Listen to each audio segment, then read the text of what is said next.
Welcome to the Everyday Safe podcast. Today we are here with Emma, which I'm of course pumped for because Emma and I are good friends now in the DC area. Something really fun about Emma is that when we show up to Sunday Mass, most times she has made her dress. No joke, she sews and she will make dresses and come to Mass and you have no idea. They look so cool. I also just learned that she has never watched Snow White or Finding Nemo. So those are our fun facts. Oh, and she's very devoted to the Divine Mercy Chaplet and prays it on the metro every single day to work. Yes, and Emma's just awesome. So I'm so excited for you to be here. So welcome, Emma. Thank you so much. This is so fun. And I've worn 2 dresses that I've made in Mass. Okay, there's only 2. There's only 2. Yeah, there's only 2. Oh, maybe 3. I feel like usually when I've asked you, or I think one of the first times I met you, one of our other friends went, "This is Emma," and she made her dress. I was like, "What?" Yeah. No way, I would have never guessed. Yeah, it's really fun, but yeah, I've only worn maybe 2, maybe 3 dresses. Yeah. So it's definitely not my whole closet. You made a bridesmaid dress, or a wedding guest dress? No, I did. Did you alter it, or did you make that? I made one for a wedding that I had in the winter. Okay. And then I was going to make another one for a spring wedding, and I ran out of time, so. It happens. Sorry. Sewing is quite the hobby. Yeah, it's fun. It just takes so much time. But it's really fun. Yeah. I love it. Yeah, good. Okay, well, Emma. Yeah. With that, can you take us to the beginning of your faith journey? Kind of give us some background on how you got started in the faith? Yeah. So I was raised Catholic. I was born into a wonderful family. I have 2 parents that were raised Catholic, and they baptized me. I have 2 younger brothers, so they raised all of us Catholic, and that was something that was very important to them, to take us to Mass. We all went to Catholic school. It was really important for my parents that we get that kind of an education that I know a lot of people don't get to have. It wasn't really until I got to college that I actually wanted to live out my faith. My freshman year of college, I was honestly just going through the motions. It was only by the grace of God that I was still showing up to Mass on Sunday, because I just did not want to be Catholic. I did not want to really practice my faith. It was just something that was just happening to me and not something that I wanted to choose.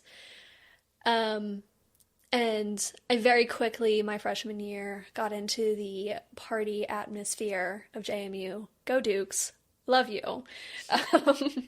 But that was just something that I wanted to do, and I did not really want to live out my faith at all. And at the end of the year, I just realized that I was I cannot live my life like this. I am, not making any good friendships with people.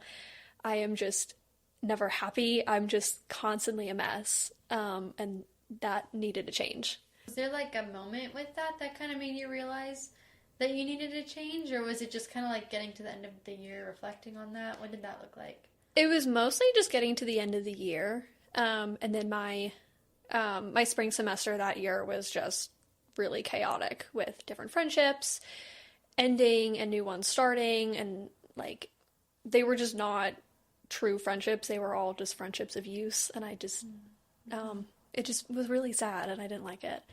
And I just did not want to just be a better person from those friendships. I didn't want them to be better. It was just not a good situation.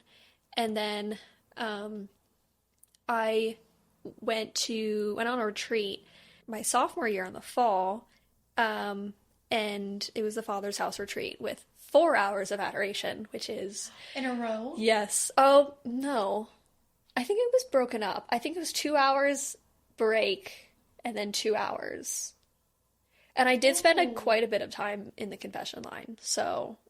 Anyway, it was still crazy. That's Catholic math is okay, I'm going to a holy hour, but if I spend 30 minutes in the confession line... It's really only a holy half. Yeah, it's only a holy half. Yeah. So it was a crazy amount of time, but honestly, I really needed that. I had never really been adoration before. I had been adoration maybe a couple times, but I just never really also sat in silence and just like listened and received. I just would always just be yapping away, and I still do that, but that's okay. I just brought like everything that I had gotten into, like all of my like party girl era stuff my freshman year. I just brought that all to the Lord, and I had just never really like felt his love before. And it was just like a huge like just like wave of peace just watch over me, which was really beautiful. And I was just like, all right, let's go. Like, yeah. Woohoo. In the confession, or no, this was just in adoration in general? Yeah. And then after, it was really funny because after we got back from the retreat, I always call this like my little like God saying like, hey, don't forget about me. Like, just because you're leaving after a retreat doesn't mean you can just go back to your normal life. We were still sophomores, so a lot of us didn't have cars on campus, like we could not drive. So we had a bunch of seniors drive us home from the retreat. And so they dropped us off at our apartment building. It was me and a couple friends, and we got out of the car. We got our stuff out of the back, and then we just said goodbye, and then they drove off. It was maybe 2 minutes later that I realized my phone was, like, I didn't have my phone, so my phone was still in their car somewhere. So I used one of my friend's phones to call them, and the girls were like, okay, great, we'll be there in 5 minutes. We got our stuff out of the trunk, so there's a little ledge on the very end of the car, and my phone is sitting on this ledge, and they're driving around like 40 miles an hour with my phone on this ledge, and it's totally fine. So then they show back up with my phone. They're like, here you go. It was literally on the outside of the car. And I was like, this is crazy. Like, the Lord really provided for me. And I was like, in that tiny little insignificant, like, weird moment, I was like, yeah, this is so weird. No, because you like, that always happens with like drinks and stuff. You forget and you put it on the top of the car. And it's like immediately the second you move, you're like, oh. Yeah. And I know so many people, they've left their phones on the top of the car and it falls off and it shatters. Like, right. I don't know how my phone just was totally fine on like 5 inches of car. Yeah, it was weird. And that was just right after the retreat? Yeah, that was right after we got back, and I was like, all right. Yeah. Sounds good. It's like, you are so funny, Lord. Okay. Right, especially with the phone, because I feel like sometimes we like really distance God from the phone. Mm-hmm. And it's like, actually, so much of our livelihood is on that, so he really was looking out for you in that moment. Yeah. And I just think of it as like hey, don't forget about me. Like, I still provide, even in like the really small, insignificant moments that you don't expect. Like, I'm still here. Like, I'm not just in the big moments. Like, I'm in the everyday moments, which was really fun. Yeah. No, I'm a huge proponent of like making sure we're paying attention to those things, because sometimes we don't always notice like the little prayers that God answers, and then we come to him with big prayers and then worry about being disappointed because we're not actually paying attention to the little prayers that he has. Like, something I've just like always remembered this moment where I was before I like was starting a shift, and it was one of like a summer job that I was working, and you didn't always get out at the same time. It was usually between like 4:30 and 5:30 that you'd get out. Sometimes it'd be closer to 6. You never really knew. And this one day I was like, God, I really hope I really, really would love to make it to Mass after work today, but I need to get out by 5:23. I was like, 5:23, I can make it. I was like, that's the latest I can leave to make it to 5:30 Mass. Mm-hmm. That was like, because it was like 5 minutes away, I'll like be walking right in pretty much. So I was like, God, I just have to get up by 5:23, and I promise you I'll go to Mass if I get out by that time. And I get let go. I look at my phone to see what time it is. It is exactly 5:23. Perfect. And I was like, no way. So we're going to Mass. And I made it. And it was great. That. I was like, this is just like a little moment of God's providence. And sometimes we just like forget or we're not paying attention. So it's just like, yeah, sweet. Mm-hmm. Sweet when you have those moments with God. Yeah. So he's such a tender father. He is. I know. I had, right after that semester, I was doing our study abroad program, which now we know that we both did a study abroad. Yeah. We had the same English speaking priest. Yep, too. yep. Went to Same the church. We would go to the same church. adoration. Yeah, same adoration night, just different semesters. Yeah, crazy. That is actually really crazy. Long live Florence, I guess. Yeah, people of Florence. People of Florence. Yeah. But I don't know if you ever had this experience, but I, like, especially when traveling in different parts of Europe or just even, like, within Italy, I always had some struggle finding a church to go to, whether I was like in this little small town and they literally only have one church and like, am I going to get there in time to make their one mass? I don't know. And it worked out every single time without fail. Like there are some random moments where I was like, there's no possible way that should have happened. Like I should not have been able logistically to make that mass because there was one option, but I did every time. It was so funny. Yeah, no, that's awesome. That I don't know that I remember struggling to find Catholic masses as much. Like I guess I just really don't remember that part. I do remember once in Sicily, we went to a church and I just assumed it was a Catholic church because it was like St. Catherine or something like that. So like surely it's a Catholic church. And we get there and it's an Eastern Rite church, which still counts for your Sunday obligation. Yeah. We had to Google it, but we weren't expecting that, and then it was in Italian. So not only was it like a completely different rite than anything I've ever seen before, but it was in a different language. Yeah. So I really had no idea what was going on. Yeah. Except like we kept making the sign of the cross, and then they had the leavened bread. So we have the flat unleavened bread. They have a chunk of bread. Mm-hmm. And I was like, what is going on? How did that work for you? I don't think I did you not receive? Okay, so I did not receive. It was partially because of the gluten thing. Mm-hmm. Also partially because I was like, I don't know where I am right now. True. I didn't put the pieces together at that point that it was an Eastern Rite. Yeah. I was like, I think we need to go to the bishop because they're not celebrating Mass correctly. That's so funny. And then we Googled it and we're like, oh, we're good. Yeah, I was with some people that they helped put the pieces together because I wasn't even thinking about that. But then I was like, oh, this all makes sense now. Yeah. I know. I was in Interlaken, Switzerland, and they literally only have one Catholic church. And a couple days, it was probably like Thursday or Friday, I was walking around trying to like explore the town and also scope out my options for Sunday. Mm-hmm. And I was just like, I cannot tell if this is a Catholic church. Like I could not. I think all of their flyers were written in German, and I was like, well, I don't know any German. So there's that. And then Google Translate was just not translating things directly.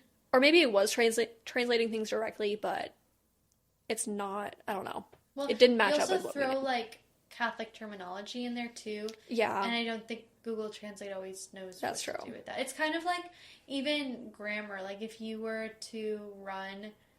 Like, sometimes when I'm needing to proofread an Instagram post or something and run the caption through chat, it won't know to, like, capitalize certain things or, like, grammatically. Right. It tries to change something that, like, no longer then makes sense because it's a Catholic term.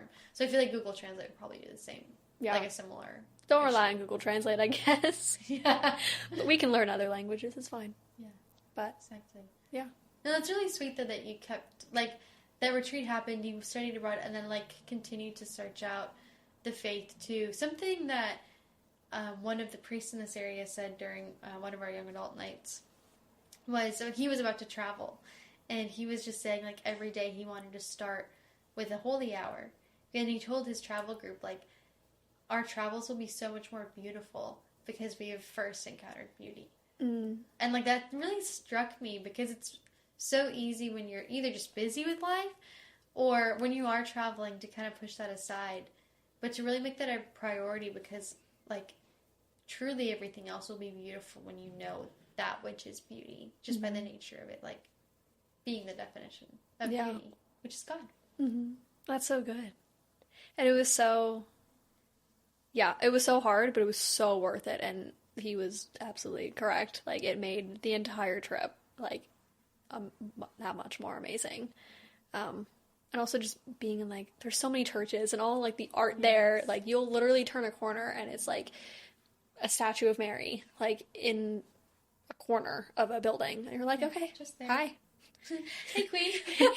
Hey, Mom. What's up? What's going on? So, I love yeah, it was that. really fun. Beauty all around. Yes, exactly. Okay, so kind of where we're at, it sounds like in your faith journey is like God was always kind of present, and then you kind of stepped away from your faith a little bit, or maybe didn't make it as much of a priority, and then you're coming back. So what did that like, taking the faith more seriously again, what did that look like? It was a total 180, because it was not just where I was in life, but it was also just like my whole like week changed, because like now I'm like going to daily mass, and now I'm going to adoration, and like actually showing up to Bible study, and it's like all those things happen during the week, and I'm like, this is so like, Yeah, like your routine. yeah, my whole routine changed. Yeah.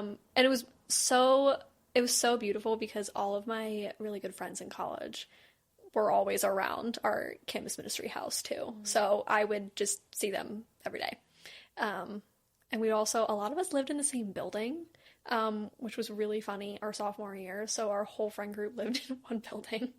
So it would be so fun to be like, all right, who wants to pray the rosary tonight? And we're like, all right, we're going to show up to this person's apartment. Like, we'll all just hang out on a Tuesday night at 9 p.m. It was just really fun. That's amazing. Yeah. But also, it made it so much easier to, like, actually, you know, like, they held me accountable for actually living out my faith, and actually, like, having a consistent prayer life. It was just so helpful to just also see other people strive for that, too. Yeah. Was there anything in particular you were really drawn to in the faith after that retreat? I very quickly learned how to pray, which is not something that I had really, I mean, I knew all like the rote prayers and everything, but I never really learned how to hear the Lord's voice in prayer. And that was something that I was taught very quickly by our campus ministers and just other people that were older than me at school, in our campus ministry, that knew just like how to discern the Lord's voice very well. And it was just so like powerful to be able to hear, just to know like you can literally hear God. Like he's not just some like distant father far away who like does not want anything to do with your life. Like he literally wants to encounter you at every moment of the day, which was really, really cool. Yeah, can you explain what that means, like, when you hear God's voice? Like, what does that mean to you? Because I think God communicates so differently to each person. But sometimes it is helpful to, like I love to read St. Teresa of Avila and how she hears God's voice. And it's different, but it's, like, helpful for me to, like, know. It's like, oh, okay. Like, that makes sense. It was really cool, because our campus ministry also but they started learning a lot more about the Holy Spirit, gifts of the Holy Spirit, and just honestly just like asking him to just intercede for us, and just like to come down and do whatever he wanted to do. And it was really cool when I first like actually learned how to pray. Our campus ministers were like, there's a couple different like ways that, you know, you can hear the Lord. It's like sometimes like you might get like an image in prayer. You might like get a feeling, and sometimes they were like, that's sometimes not the best way, because like our feelings can easily, they're also just like sometimes that he just uses like your own like voice that you hear in your head, and they were like, everything that he would ever say to you is going to align with his word. It's not going to be anything contradictory. Okay. And yeah, it was just really cool to be able to just learn how to just like first get myself quiet. I like to yap, and I never stop, even in my head. So it was really fun to be able to learn, like, okay, you actually can be quiet and just like listen and be able to like ask the Lord, like, do you love me? Like, where are you? Like, what is one way that I can love you today? And be able to like listen for an answer, like that little voice in your head. Y'all know that I love a good book. In fact, I had a whole series dedicated to not boring Catholic books from a theology major who had to read a lot of boring Catholic books. But I have quite the summer read for you. Jacqueline Brown is an author who focuses on faith-filled, value-driven fiction. So we all know when you pick up that fiction book and you spend the whole time questioning if something's going to pop up that you really don't want to read. With Jacqueline Brown's books, you never have to worry about compromising your values and virtue. These books are clean, exciting, rooted in hope, perfect for the person who really wants to delve into meaningful characters and life's deeper questions through the lens of fiction. You can choose from 3 different series of this book, including the Light series, which goes into a post-apocalyptic world, answering the deeper question of who do you become when all else falls away. You can delve into the Awakening trilogy, which focuses on the difference of light and darkness and who do you become when you're rooted in prayer and courage. Or the Altered series, which explores the consequences of your choices through a mystery, thought-provoking series. So if you're looking for that perfect summer read, look no further than the link in the description below to read Jacqueline Brown's series now. Yeah, those are really bold questions to ask God, too. I know. But I love it. I know, especially the where are you? Yeah, where are you? Yeah. How are you loving me today? Mm-hmm. How can I love you better today? Like, those are bold questions that I think sometimes we do need to be honest. Like, sometimes in prayer, it's easy to not want to question God. Mm. But sometimes we do need, like, God, I need to see where you're at in this. I need to see your providence in this. And, like, I need you to tell me who you are. Mm-hmm. And sometimes that can be really intimidating. I know even in my own prayer life, too, I'd love for us to, like, speak on this a little bit more because we both graduated the same year. So this whole, like, we've just basically reached a year of being out of college, which is, like, the craziest year of your entire life, I swear. I don't know how that happened. To this point. Yeah. Literally, it's, like, gone by. Like, I've talked to so many people post-grad, and it's just, like, just hold on. Yeah. Like, okay. And your life is so different. So different. Yes, it is. It is. And then it starts making you ask yourself, who am I? What does that mean? Like, really, like, literally, what qualities do I have? What strengths do I have? What am I supposed to be doing with my life? And then, as a result, I found myself even more asking, like, a deeper question of, like, God, who are you? And then getting really overwhelmed by that question. And something I've been kind of realizing more recently is just, like, that God is a mystery. And, like, that's a good thing, that we don't know everything about God. Yeah. And we can say certain things about God, because, like, all of a sudden I was getting, like, these fears of, like, okay, I know that God is good, but can I really say that God is good? Like, do I know that because other people have told me that, or do I know that because I know God? Those are my big questions. And I was like, those are tough things as a speaker, to, like, be fearful of what qualities you're giving to God. Like, that was a big issue. Yeah. Because, like, my whole job is supposed to be about speaking about God. But then I just realized, like, He is such a mystery. So we can bring these big questions to Him, and it's okay that we don't know the answer at that time. Yeah. It's okay that, like, He anticipates us to ask Him questions. But to also know, like, prayer is not just a place that we go to for answers. Yeah. But He's just a good God who wants to help us. Like, He's our Savior. He wants to save us. Yeah. I imagine, like, during the 3 years of His public ministry, like, the disciples asked Him so many questions. Yeah. So many. And I think, like, that would be so cool to just be able to do that. And, like, you can, through prayer, but it always helps me be like, no question is a dumb question, because somebody has definitely asked a dumber question. Yeah, or I've probably asked a dumber question in the past. It's true. I ask dumb questions all the time. That's humility. Yeah. Oh, true. It's necessary. I do kind of... So, okay, I know for where we're at in your faith journey is kind of like you start praying a lot more, listening to God's voice. And then it sounds like you kind of, like, kept the faith, going after that.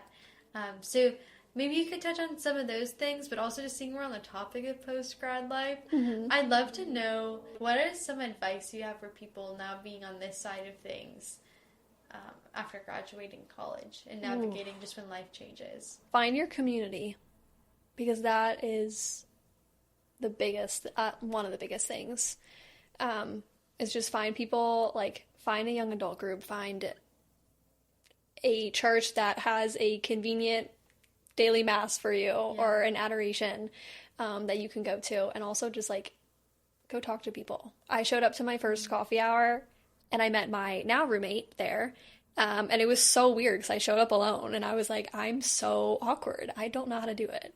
I don't know how to talk to people that I've never met. Like, this is, like, there's, like, 100 people. Everyone seems to know each other. Mm-hmm. I don't know anyone. I'm here alone. Mm-hmm. Like, I'm It's just, like... scary. Yeah. That was, like, 2 weeks of me living here. I was like, this is terrifying. Like, everyone looks old. And I look like I'm a 5-year-old. So... A moment for that sentiment right there. No, that is so real. Literally, I showed up to I moved in on, I think it was, like, a Saturday or something. Something like, yeah, I think I moved into my house on a Saturday. Went to a young adult thing on Wednesday. And, like, people were, like, talking, and I was, like, looking around, I was like, I don't feel old enough to be here. Mm-mm. And then people are like, oh, like, where are you at? How long have you been here? I'm like, 3 days. Actually, Literally. I've been here for 3 days. Mm-hmm. And they're like, what? I'm like, yeah, please be my Yeah. friend. I don't know anyone here yet. But yeah, no, that is so real. Yeah. You feel so young. Yeah. The amount of people that have also... I guess that's just the area that we're in. The amount of people that I've talked to, and they're like, you're 22? And I'm like, yeah.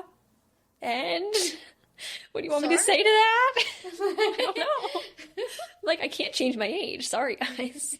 Just where we're at. Yeah. But yeah, it's just it's so new, it's so exciting, and it's absolutely terrifying, which can be so good. Just such a good opportunity to just, like, invite the Lord into that. And be like, Lord, I don't know anyone. Figure it out. Please. Yes. Well, that's something, like, there's such consolation in being like, okay, I'm alone, but I'm never actually alone. Mm-hmm. Like, always knowing that you have the Lord with you, massive for that year. Because it's like, okay, I know that there's something that's steady and that I can rely on and go back to and keep showing up to adoration. Mm-hmm. And even when I feel lonely, like, I'm not actually alone. Yeah. It's massive. Yeah. And also, I love asking this question, especially to people who are in, like, that same phase of life that we're in. Mm-hmm. In this year of, like, life changes, what is one thing you've learned about God? Ooh. I think how he's so just gentle and good. And he will just come in and be like, here's my hand in this situation. Like, it's fixed. You don't need to control everything. I love to control things. It's my favorite thing to do. But we can't.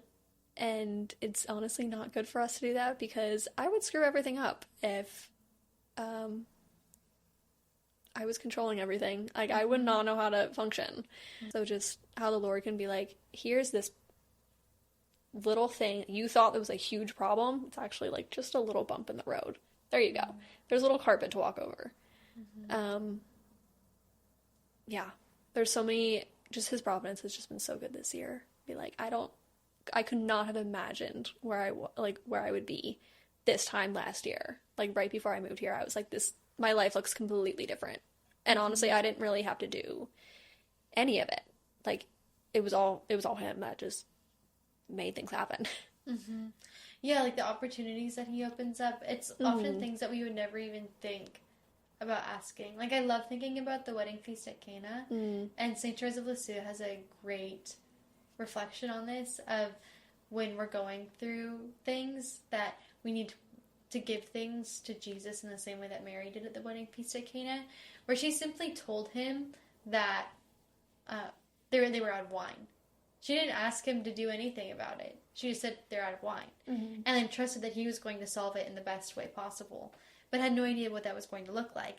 Like, in my brain, I would have walked up to Jesus and said, hey, can you go to the grocery store? Because we need more wine. Yeah. Or something like that. Or, like, this is the aisle to go to. Like, this is the best grocery store. Right. Here's your grocery list, actually. Yeah. And while you're there, maybe get this. You know?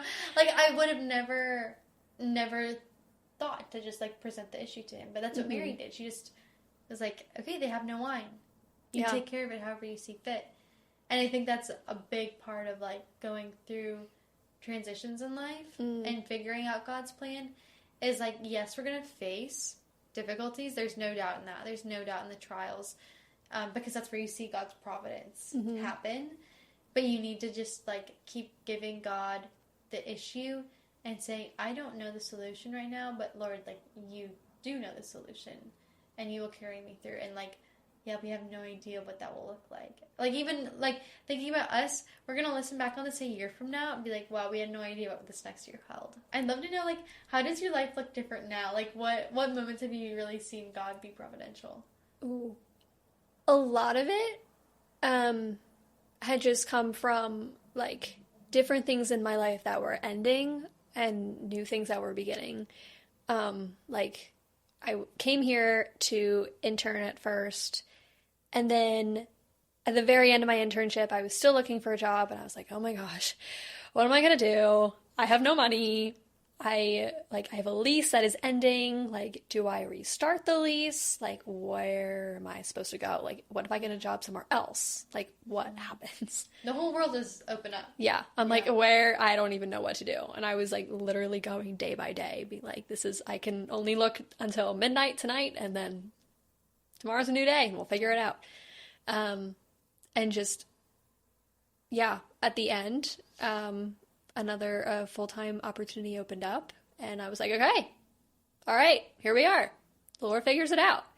And then in that time, I restarted my lease short-term for a little bit, and that ended a couple weeks ago. And then up until the last minute, I was looking for a place to live, a new place to live with my roommates, and we just had no luck at all, and it was just so bad, and it was very, very stressful. And I was on work travel. I was in, like, California on Friday. My lease was ending on Monday. I had nowhere, like, we had an application in. We didn't know where to go. And on Friday, we found out that we got the new house. So I was like, great, I'm moving out in 2 days and moving into this new house. Like, it was just so, like, the timing was just so good. And it, like, totally stressed me out. But I just knew that the Lord was looking at it and be like, I can see the whole picture. You can only see up until this moment, but I could see from the beginning everything. I can see it, like, forever after this moment too. Yeah, it was just really cool. Yeah, and your new house is so cute. I love it. Oh my gosh, yeah. I just bought fabric for curtains today, a little curtain for our kitchen, and I got fabric for a tablecloth for our dining room table. So cute. What's the pattern? So the kitchen curtains are like a blue floral. It's like white background, blue flowers, which I think will go really well with our backsplash is white tile with little blue flowers. Yes. So it either will look really good or it'll just be weird too, matchy. I don't know. But then for the tablecloth, I got a red gingham.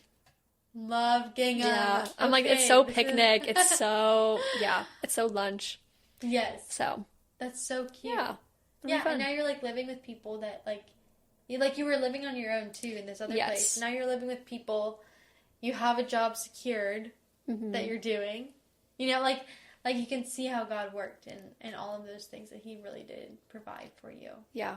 And it's really cool because I'm just like, all right, Lord, what's next? Like, what's the next little thing you're throwing my way that I may have to kind of, like, I may freak out about, but that'll also be a wonderful opportunity to know you more and to love you in that, so. Yeah. Okay, if you could go back to Emma, fresh graduated, like, day that she graduated from college, what would you tell her? You're gonna live. It was my senior year of college that was a complete disaster start to finish. It was the hardest year ever. And looking back, and even like a couple months afterwards, I was like, I'm so glad that happened. Like, yes, like that was so hard. And the things that I like went through were just like, I would honestly low-key don't want to go through them again. But it was just so like, it was so necessary. And yeah, I would just probably go back and be like, you're gonna be fine. The Lord brings so much beauty out of all of this, like, unknown territory, all the bad things in life. Like, he just will bring so much glory out of it. So that's what I would tell her. Yeah, which is a tough lesson.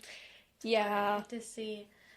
And also to not get too confused with God in that. Like, he doesn't bring us through turmoil just so that we lean on him. Mm. Sometimes it's really tricky when we go through difficult things and, like, make it on the other side and be like, oh, yeah, I saw, like, on this side now I see how God worked for my good. And, like, then when you go through hard times, you see, like, you can know, like, oh, I've been through bad things before and God has led me out. But God doesn't will that just so that for the sake of us being close to him either. Like, that he loves us so much in, like, those difficult moments and, like, loves you now when you're on the other side of it just as much. But to know, like, it's suffering that really makes us so aware of God's proximity and how close he is to us. Yeah, definitely. Which is a tough lesson. Oh my gosh. Like, you say those things and it's like, man, I wish I didn't have to go through all these things to, like, know how much God loves me. But, I mean, that's so much of what the crucifixion even teaches us, and that suffering, that there's good in our suffering. And that when we think about our suffering and, like, think about people who are in need of suffering and try and take on those burdens ourselves, and through redemptive suffering and just leaning on God, like, our suffering actually does help with salvation. It helps with our salvation. It helps other people's salvation. Like, when we fast on Fridays and Lent and offer it up for a cause or offer it up for a person, like, we're actually participating in salvation history when we go through suffering. That's so cool. Which is so cool. I know. Yeah. Like, I get a little role. I love that. Yeah. Right. Yeah, like, you're part. actually, like, foundational to God's plan for salvation. Crazy. Yeah, in your suffering, like, God has need of it. Yeah. Well, Emma, we're just at about time, actually, which I feel like this conversation's gone so fast. It did. But I would love to know if there's any, like, last message that you want to leave with the listeners, or anything that you feel like God is really just placing on your heart right now to share. I think my last advice would just be, just trust in God as, like, literally as much as you can, and then more. Because he will just expand that to where he wants that to be. And yeah, he'll just stretch your trust in him. And it's so good, and it's the only way that we can just love, like, just trust in him more, is just, like, to surrender everything, even the things that we don't want to. So. Yeah, it reminds me of the scripture, more of you, less of me. Like, always more of the Lord.